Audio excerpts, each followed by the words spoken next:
Si esta historia te llega al corazón, no olvides suscribirte y decirme en los comentarios desde qué ciudad o país la estás viendo.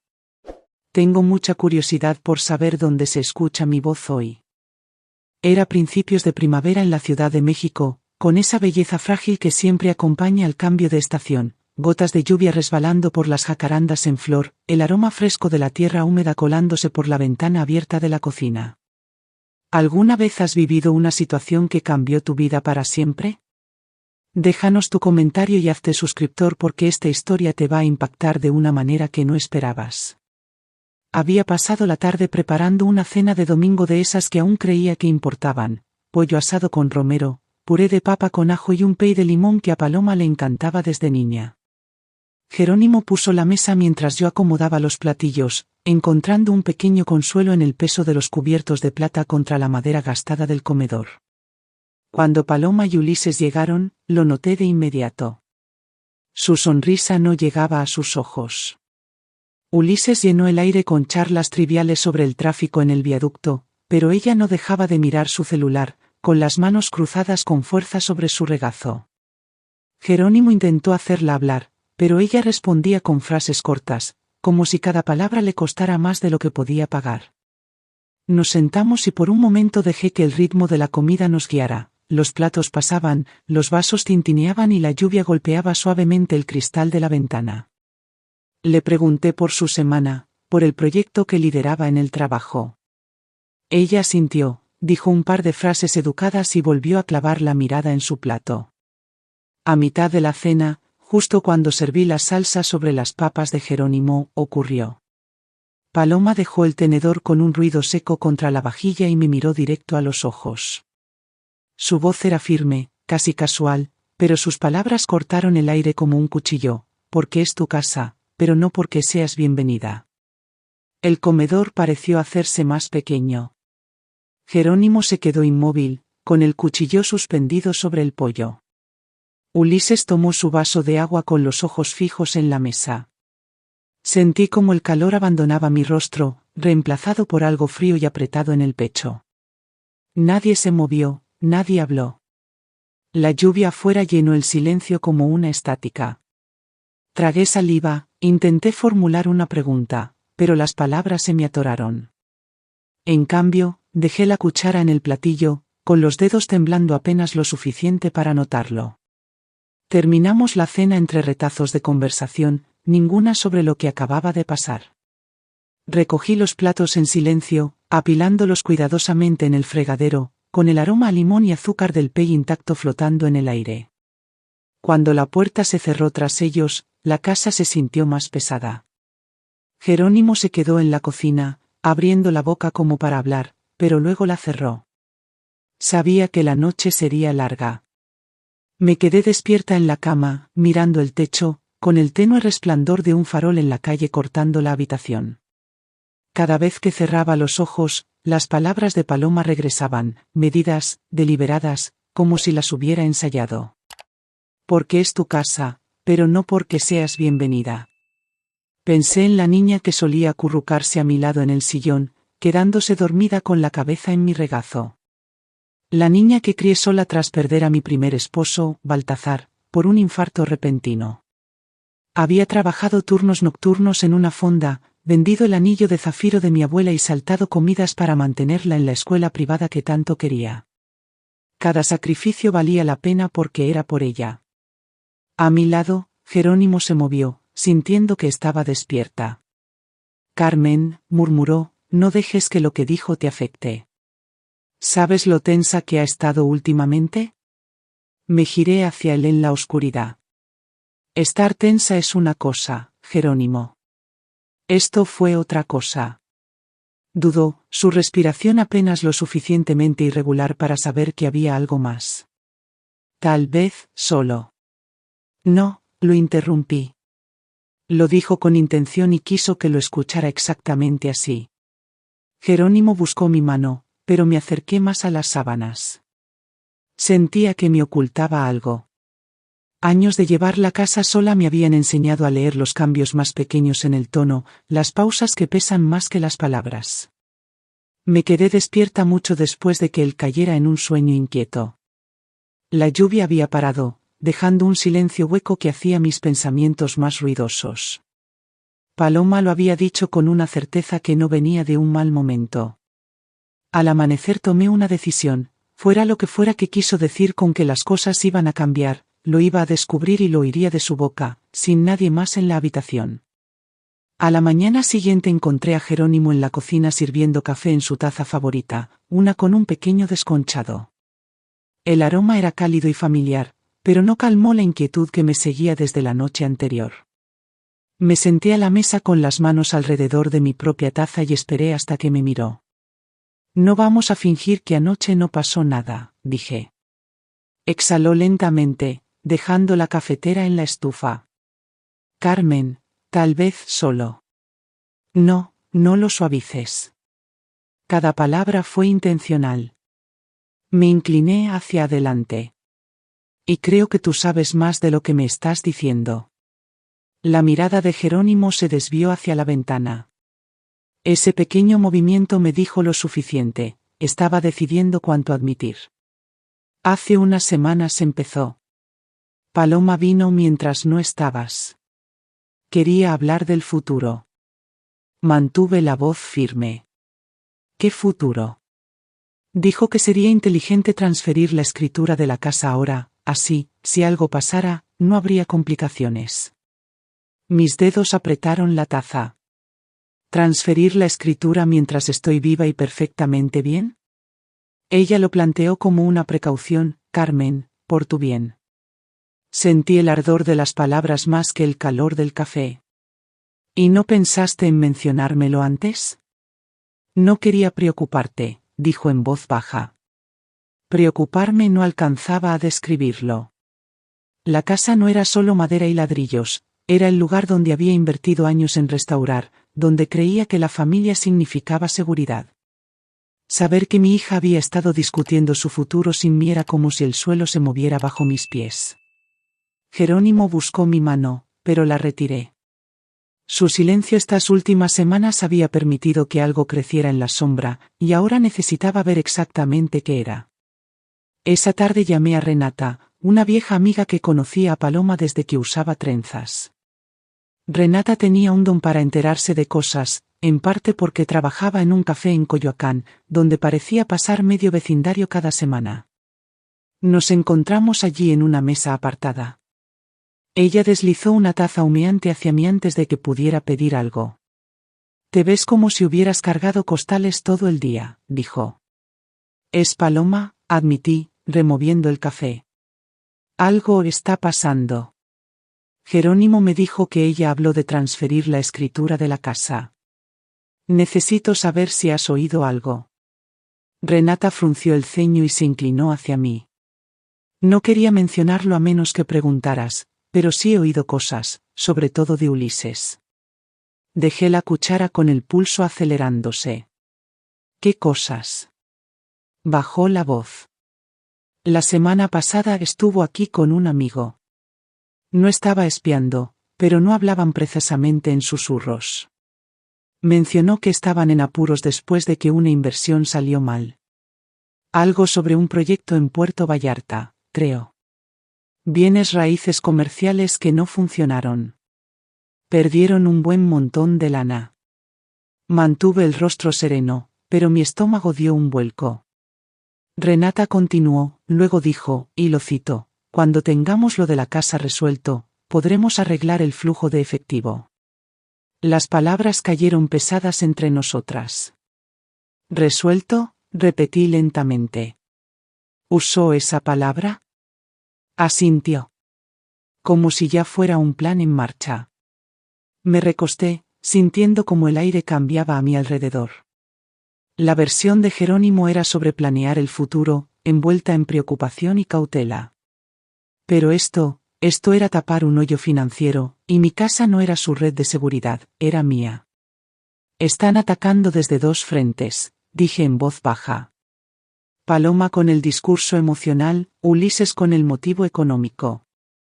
Los ojos de Renata se suavizaron. Carmen, tienes que protegerte. Lo que sea que estén planeando, no es por tu comodidad. Envolví la taza con las manos, dejando que el calor se filtrara en mis dedos, anclándome. Renata no necesitaba decírmelo 2 veces. Ya sabía que mi próximo paso tendría que ser cuidadoso y tan silencioso que no lo vieran venir. A la mañana siguiente esperé a que Jerónimo saliera a su turno de voluntario en el jardín comunitario antes de abrir mi laptop. Me dije que solo estaba siendo precavida, pero mis manos se movían con una certeza que no se sentía nueva. Primero revisé mis cuentas bancarias. Todo parecía normal a simple vista, pero al profundizar en la actividad, 2 notas me llamaron la atención: solicitud de información procesada, una de hace 3 semanas, otra del viernes pasado. No había hecho esas solicitudes, y la idea de que alguien más las hubiera enviado en mi nombre me tensó la nuca. Pasé al portal de registros de propiedad de la Ciudad de México. En la sección de actividad reciente vi otra solicitud, una copia completa de la escritura de mi casa sin motivo indicado, solo la fecha, el mismo viernes de la segunda consulta bancaria. Me recosté en la silla, mirando la pantalla. Ese mismo viernes, Paloma había pasado mientras estaba en mi club de lectura. Dejó una nota en la encimera sobre traerme unos panqués, algo que me pareció extraño porque nunca había horneado en su vida. Cerré la laptop y fui al estudio.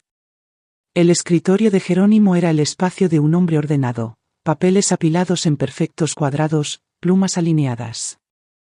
Abrí el cajón superior pensando que no encontraría nada. En cambio, una tarjeta de presentación estaba sola en una esquina. El nombre decía: Eduardo C. Mondragón, abogado. Derechos de adultos mayores y discapacidad. No era el abogado de Jerónimo. Conocí al hombre que usó para su testamento y no era este. Dale la vuelta a la tarjeta. En la letra pequeña y pulcra de Jerónimo había un número de teléfono y las palabras: llamar, replanificación de capacidad. Capacidad. La palabra resonó en mi cabeza. Esto no era solo sobre la casa. Estaban investigando mi competencia legal, tutela, control. Coloqué la tarjeta exactamente donde la encontré, alineé las plumas y cerré el cajón. Si Jerónimo o Paloma ya estaban moviendo piezas, no podía dejarles saber que había visto el tablero. De vuelta en la mesa de la cocina, tomé el café que se había enfriado. Si esta historia te llega al corazón, no olvides suscribirte y decirme en los comentarios desde qué ciudad o país la estás viendo. Tengo mucha curiosidad por saber dónde se escucha mi voz hoy. La lluvia comenzó de nuevo, constante contra el tejado, enmascarando el silencio de la casa.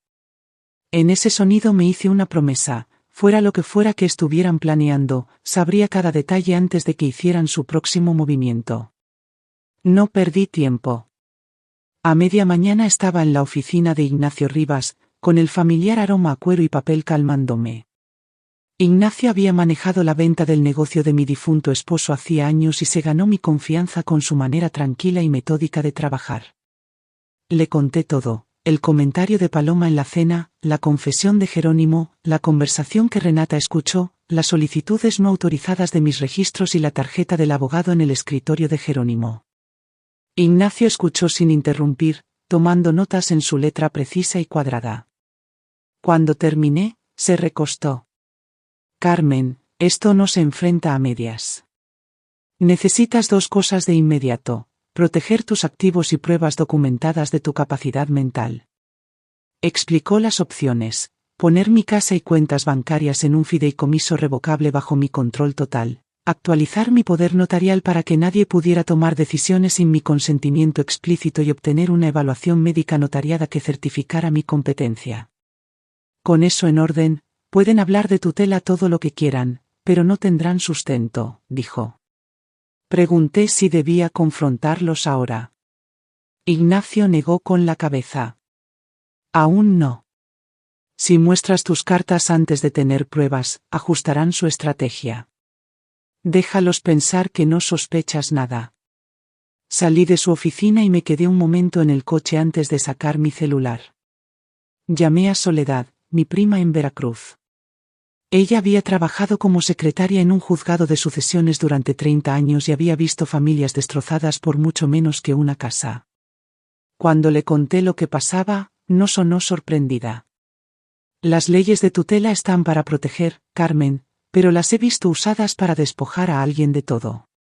Solo hace falta un doctor complaciente y un juez que no haga muchas preguntas.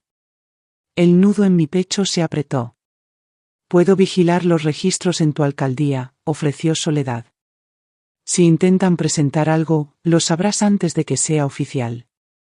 Le agradecí, sintiendo un pequeño alivio. Entre el escudo legal de Ignacio y la mirada atenta de Soledad, ya no estaba completamente sola. Aún así, la pregunta me presionaba. Si ya estaban preparando el terreno, ¿cuánto tiempo pasaría antes de que hicieran su jugada? 2 días después llamé a Paloma y la invité a tomar un café.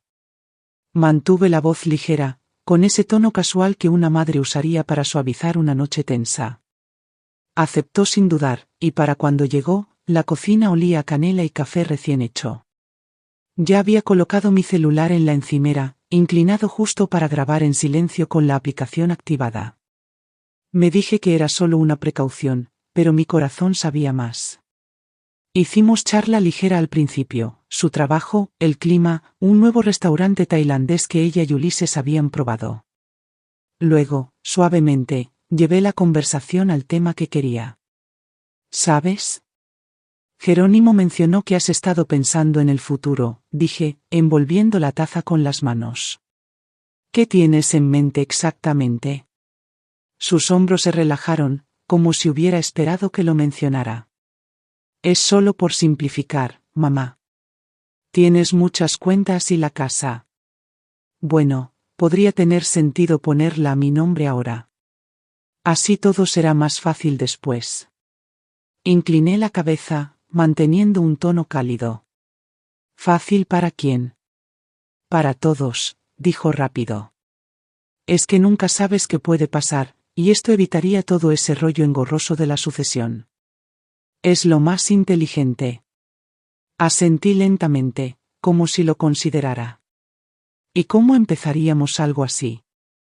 Sonrió, inclinándose hacia mí. Ulises ya habló con alguien sobre la escritura. Dice que son solo unos papeles que firmar. No es gran cosa. Por dentro, una claridad fría se asentó en mí. Por fuera, tomé un sorbo de café. Suena como si lo hubieras pensado mucho. Así es, dijo, con esa mezcla de persuasión y certeza que usaba de adolescente cuando quería salirse con la suya. Todo es para facilitar las cosas a largo plazo.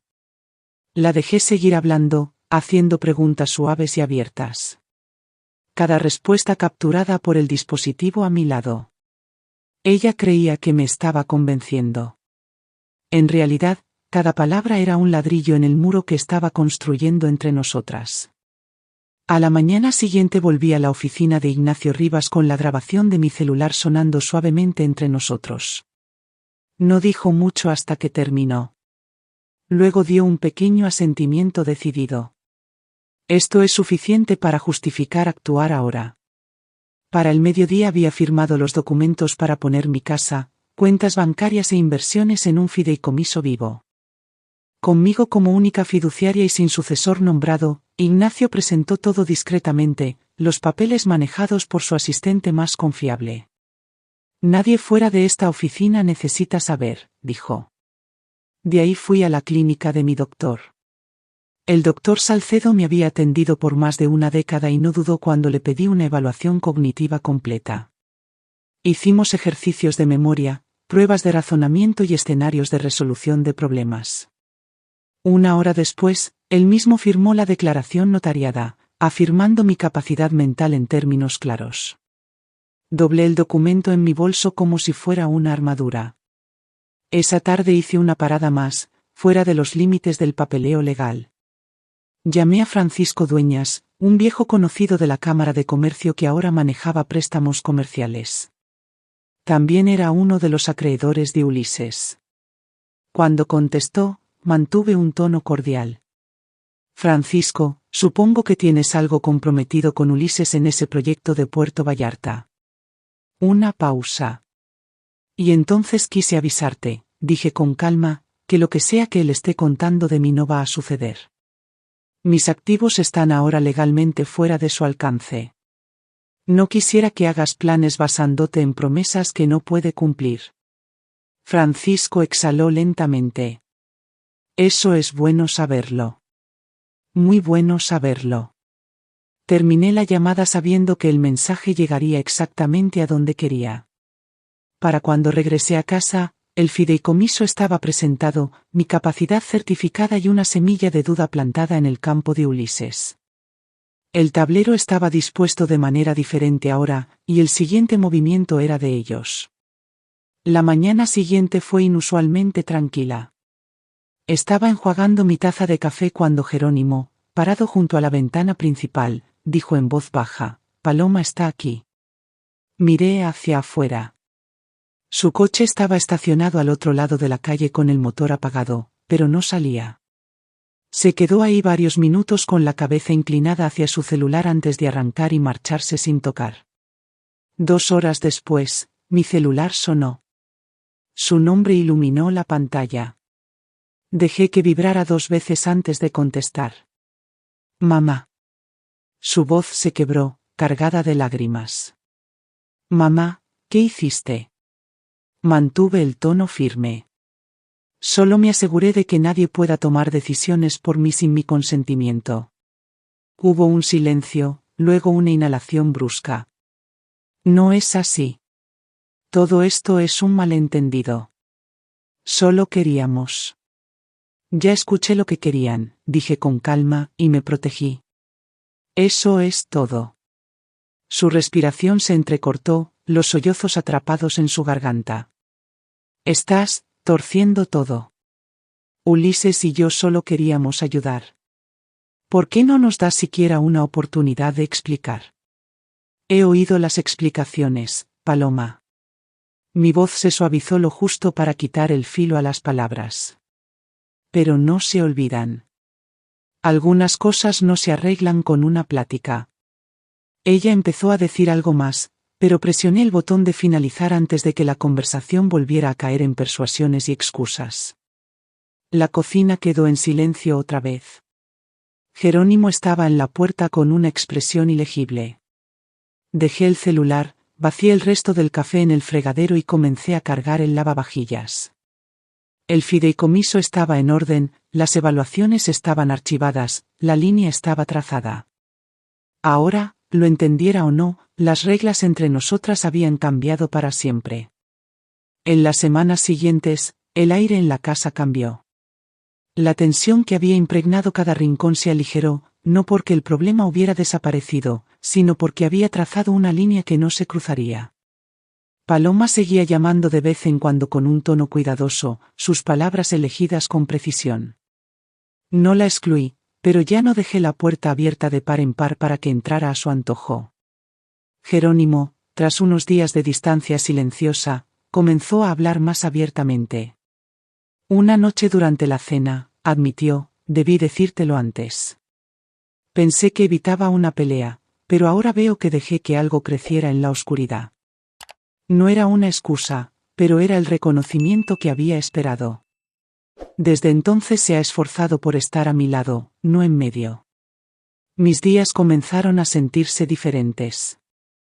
Empecé a encontrarme con Renata para caminatas matutinas, dejando que el aire fresco de primavera despejara mi mente. Me inscribí en un taller de alfarería, algo que siempre quise intentar pero nunca hice tiempo. Me reuní con Ignacio no solo para hablar de proteger lo que tenía, sino de cómo quería usarlo, para viajar, para pequeños proyectos, para vivir en mis propios términos. La casa se sentía más ligera, aunque seguía siendo la misma madera y yeso de siempre. Cada crujido de las duelas, cada brisa por la ventana de la cocina, me recordaba que no solo había conservado estas paredes, sino que la vida dentro de ellas era mía para moldear. No había salido a librar una batalla, simplemente me negué a rendirme. Al final, no solo mantuve mi hogar, reclamé la autoridad que no me había dado cuenta que empezaba a ceder. Y al hacerlo, encontré una versión de mí misma que no quería volver a perder. ¿Qué habrías hecho tú en esta situación? Escribe tu comentario con tu opinión y conviértete en suscriptor para más historias que te harán reflexionar sobre la vida real. Gracias por escuchar. No olvides suscribirte y compartir tu historia en los comentarios. Tu voz importa.